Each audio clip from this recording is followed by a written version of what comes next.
အားလုံးပဲမင်္ဂလာပါဒီနေ့ဒီဗီဒီယိုလေးမှာမိတ်ဆွေရဲ့တနေ့တာမှာလောက်ကိုလောက်ရမယ်အရာ၃ခုကိုမျှဝေပေးခြင်းပါတယ်အကယ်၍စိတ်ဝင်စားတဲ့ဆိုရင်ဒီဗီဒီယိုလေးကိုစောင့်အောင်ကြည့်ဖို့ဖိတ်ခေါ်ပါတယ်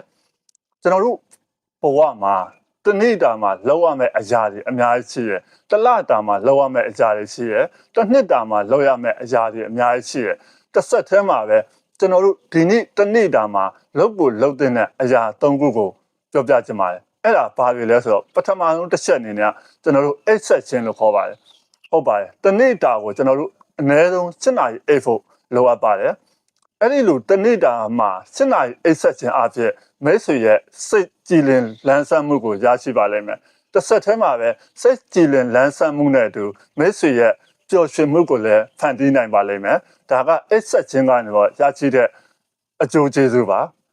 နောက်ဒုတိယတစ်ချက်အနေနဲ့ကျွန်တော်တို့ဘာအလုပ်ရမလဲဆိုတော့ကျွန်တော်တို့တနေ့ကို1 hour learning လို့ခေါ်တဲ့လေ့လာသင်ယူမှုအသစ်တွေကိုတနေ့မှာတစ်နာရီအနည်းဆုံးလောက်ဆောင်ပါဒီဟာကဘာအတွက်လဲဆိုတော့ကျွန်တော်တို့ရဲ့ career အတွက်ဖြစ်စေကျွန်တော်တို့ရဲ့ personal development အတွက်ဖြစ်စေဒီအတွက်ကိုများစွာအထောက်အကူဖြစ်ပါတယ်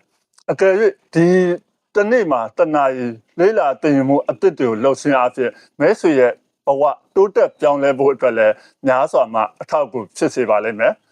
နောက်ဆုံးတတိယတစ်ချက်အနေနဲ့လူတွေကိုကူညီပါဟုတ်ပါတယ်ကျွန်တော်တို့အများစုကကိုလိုချင်တာကိုပဲလိုက်ရှာရင်းနဲ့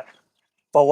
လမ်းပြောင်းနေကြတာဖြစ်ပါတယ်ကျွန်တော်တို့ဒီနေ့မှာတော့လူတွေကိုကူညီဖို့စူးစမ်းကြည့်အောင်ပါဒီနေ့ဒီဗီဒီယိုကိုကြည့်ရင်လည်းလူတွေကိုကူညီဖို့အတွက်စူးစမ်းကြည့်အောင်ပါ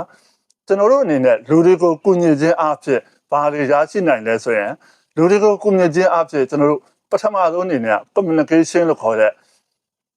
ပေါင်းသင်းဆက်ဆံရေးမှာပိုကောင်းပါလားပိုကောင်းလာပါလိမ့်မယ်ဒုတိယတစ်ချက်အနေနဲ့ကျွန်တော်တို့ network လို့ခေါ်တဲ့မိတ်ဖွဲ့ခြင်းဘဝတိုးတက်ပြောင်းလဲဖို့အတွက်မိတ်ဆွေဖွဲ့ခြင်းမှာလည်းများစွာတိုးတက်ပြောင်းလဲလာပါလိမ့်မယ်အဲ့တော့ကျွန်တော်တို့ဘဝမှာတနေ့တာမှာလောက်ရမယ့်အရာတွေကနံပါတ်1ကျွန်တော်တို့အိတ်ဆက်ခြင်းတနေ့ကို7နာရီအနည်းဆုံးအိတ်ဆက်ပါဒုတိယတစ်ချက်ကကျွန်တော်တို့ learning new learning လို့ခေါ်တဲ့တနေ့မှာအနည်းဆုံး1နာရီလေ့လာမှုအသစ်တွေကိုသင်ယူပါနောက်ဆုံးတတိယတစ်ချက်အနေနဲ့လူတွေကိုကူညီပါလူတွေကိုကူညီခြင်းအဖြစ်ကလည်းမိတ်ဆွေရဲ့ဘဝတိုးတက်ပြောင်းလဲမှုအတွက်များစွာအထောက်အကူဖြစ်ပါလိမ့်မယ်အကယ်၍ဒီဗီဒီယိုလေးကမိတ်ဆွေအတွက်အကျိုးရှိတယ်ဆိုရင် comment မှာ yes လို့ရေးခဲ့ပါအောင်နောက်ထပ်ဗီဒီယိုတွေမှာကျွန်တော်တို့ပြန်ဆောင်ကြပါမယ်အားလုံးပဲကောင်းသောနေ့လေးဖြစ်ပါစေ bye bye